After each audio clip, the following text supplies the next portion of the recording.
Sveiki, su jumis miesto pokalbiai. Sveiki, Nikolajau. Sveiki. Sveiki, Ilona. Sveiki. Ir šią savaitę vietinė žiniasklaidai mes pamatėm tokią naujieną. Mūsų pensininkai neteko nuolaidos baseinų lankymui. Įžūlus poelgis mūsų valdžios. Tai gal pakomentuosi, Ilona?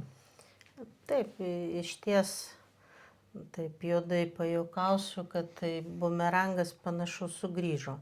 Toksai pagal mane ydingas tarybos sprendimas buvo priimtas dar šių metų balandžio mėnesį, įsigaliojo kiek vėliau, o žmonės, mūsų senjorai, tai pajuto prasidėjus baseino sezonai.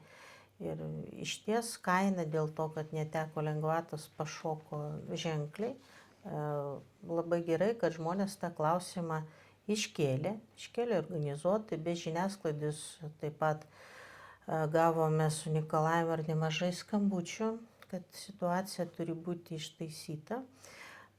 Tai mes manom, kad ta klaida buvo padaryta darbotvarkėje, klausimus darbotvarkėje teikia meras, taryba priėmė tokį sprendimą dėja. Tai aš manau, kad meras ir turėtų pradėti taisyti tą klaidą ir tai realiai galima padaryti dar gruodžio mėnesį. Merų nepadarius, tai teiksim tuomet mes sprendimo pakeitimą. Tai, šią savaitę komitetai buvo, teisingai? Ir komitetuose ant kiek mūsų biudžetas padidėjo ar sumažėjo? Kaip ir mes jau kalbėjom ne vieną kartą, iš tikrųjų biudžeto patikslinimas tai susidaro iš 3 tokių blokų. Tai asignavimų padidėjimas, mažėjimas ir lėšų perskirstimas. Tai padidėjus 571 tūkstančių, sumažėjo 49 800 eurų. Tai per komiteto posėdžius neišgirdome, ateina ES dotacijos, tai 98 700 eurų darnaus judumo vystymui projektui, tačiau dėja neišgirdom būtent kokiam projektui. Ar tai saugos salelės, ar tai dviračių takeliai. Skirtumas žinoma yra. Tai laukiame iki tarybos posėdžio tos informacijos, tai tuomet bus lengviau ir priimti sprendimą. Ir kelia nerimą, kad minusas 49 800 nemažą dalį sudaro čia socialinės srities. Buvo atsakyta, kad, pavyzdžiui, 25 000 tikslinės dotacijos šeimom nebuvo poreikio, dėl to grąžinama. Aš manau, kad aplamai, kalbant apie tokias jautrias sritis kaip socialinė apsauga, mūsų žmonių sveikatos apsauga, švietimas, tai reikia žiūrėti nelabai siaurai, kad čia yra ta, straipsnis, čia mes neįsisavinam, čia mes grąžinam, bet aplamai pažiūrėti. Pavyzdžiui, kaip projektas dabar vykdomas irgi per socialinės apsaugos ir darbo ministeriją, tai žmonių su psichinė negalia, integracija į mūsų bendruomenės gyvenimą. Kaip vyksta? Tai savivaldybė perka būstą, sutvarko tą būstą infrastruktūrą ir panašu, kad tiek bent tai buvo atsakyta. Bet tų vadinamų minkštųjų galių, tai trūksta. Tai trūksta žmonių. Žmonės gyvena, tai dirba tikrai sunkiom sąlygom ir tai akivaizdžiai atsiliepia ir tos paslaugos kokybės ir pačio projekto vykdymui. O taip pat noriu paminėti jau finansinį klausimą. Pas mus padidės minimaliai alga nuo sausio mėnesio, padidės PVM šildymui ir karštam Taip. vandeniui. Kaip atsilieps ant mūsų gyventojų?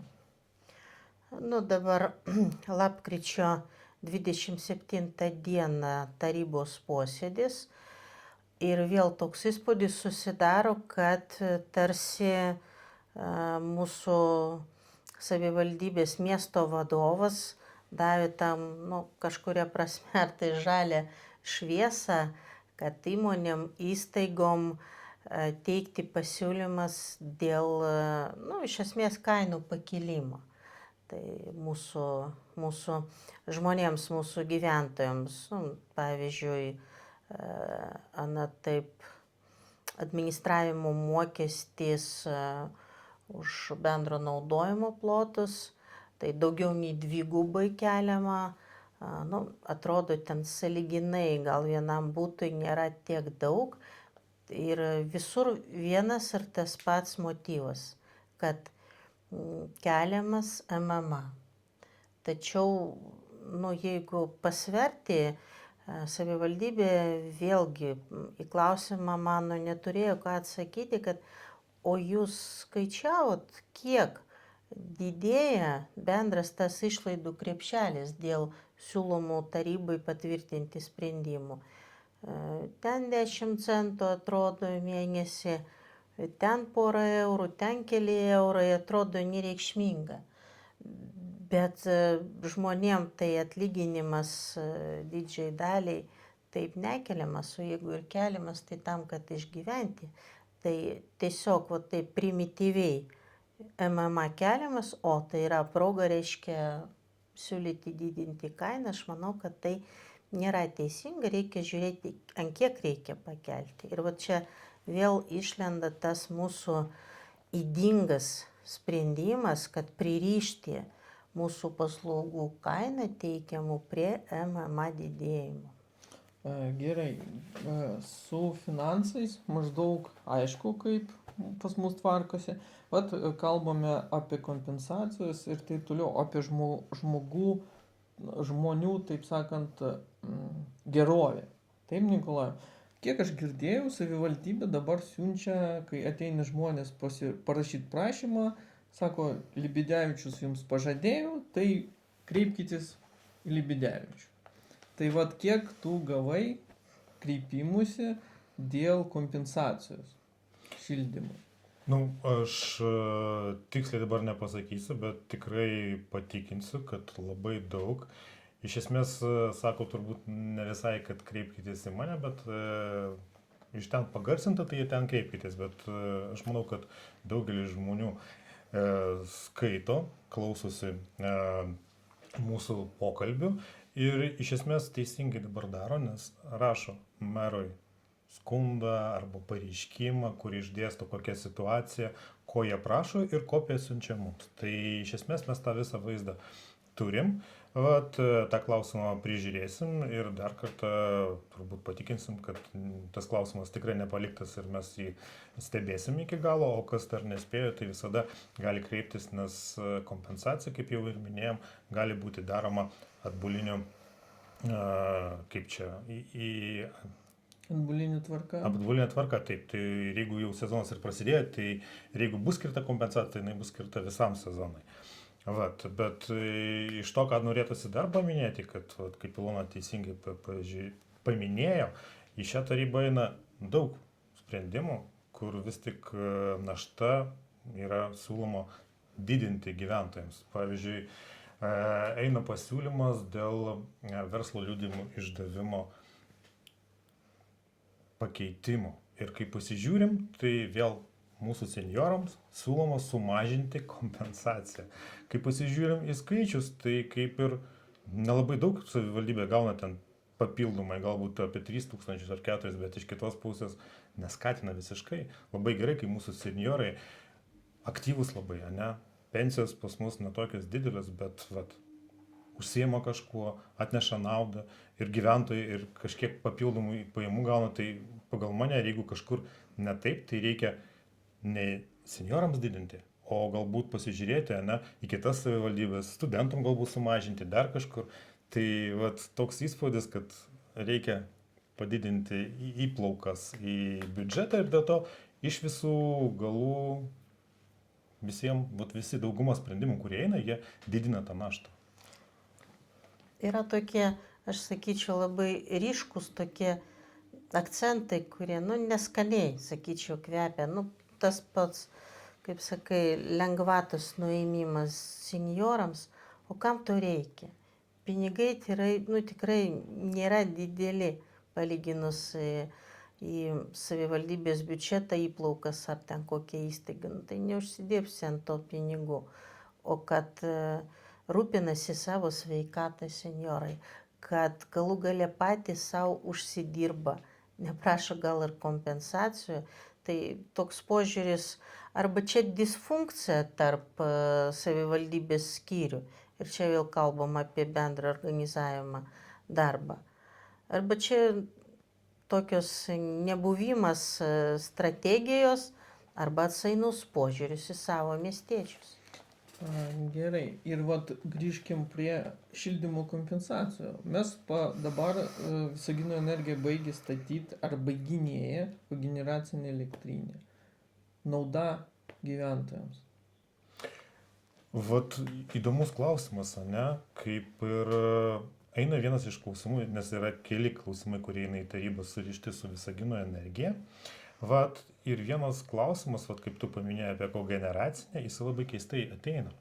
Nes yra toks įsipareigojimas arba įpareigojimas iš Ministerijos energetikos, kad savivaldybės paruoštų planą, ir tas planas yra nuo 21 metų iki 30, kaip skatinamas vartojimas iš atsinaujinančių šaltinių. Ten viskas žiūrima, ir transportas žiūrimas, ir energijos tiekimas, ten ir daug visokių.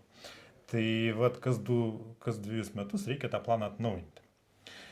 Atėjo ataskaita, tai ataskaita labai daug klausimų, nes matosi, kad savivaldybė pamiršo tą sritį, faktiškai atsipalaidavo, nes kai paskaičiavo, gavosi, mūsų katilinė naudoja ten atitinkamą kūrą ir mes kaip ten vos ne jos pagrindu turim apie kažkas ten 69 galbūt procentus, o reikia tikslinis dabar ten rodiklis yra apie 5, jeigu aš neklystu, o iki 30 metų 75. Tai yra atsipalaidavo. Bet įdomus dalykas, įtrauktas į tą planą yra kogeneracinės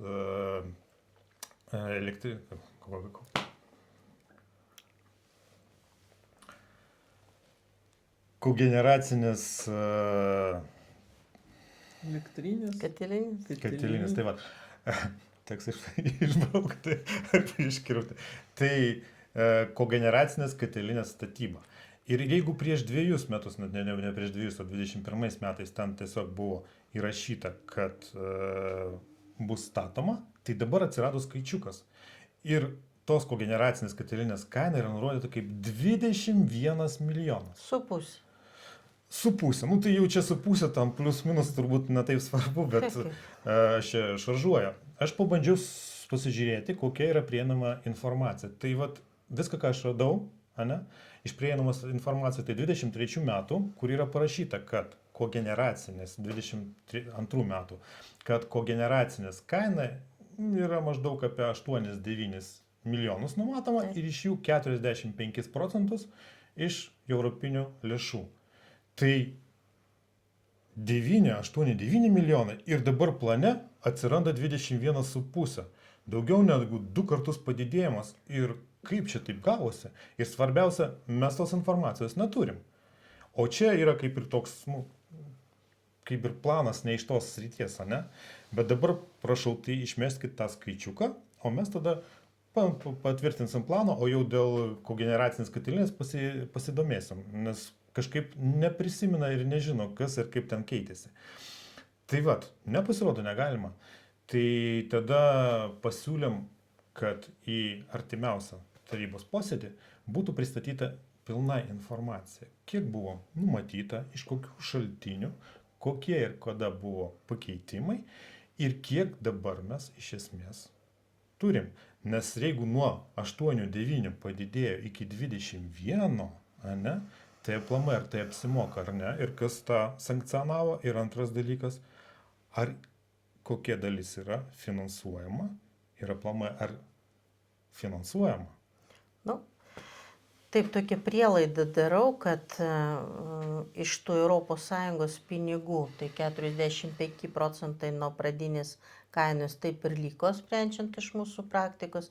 Ir gali būti, kad mūsų gyventojai prisidėjo dar 12,5 milijonų. Nu, skaičiai tai milžiniškai, nu, žmonės taipgi negalima. Ir kas dar įdomesnė, kad nesenai buvo, vat, jeigu pavartoti, pasižiūrėti galbūt prieš porą savaičių, turbūt buvo informacija iš Visagino energijos, man atrodo, o galbūt ir iš savivaldybės, bet jinai buvo maždaug tokio plano, kad, nu, kogeneracinę mes pastatysim, vat jau faktiškai užbaigiam, kitais metais pradžioje ją paleisim, bet iš esmės jinai tiesiog tam padės gaminti elektrą savo naudai, gamybai jo šilumos, o vartotojai kaip ir nepajus, o kainos kaip pas mus visur didėja, tai ir, nu, ir čia didės, tai palaukit.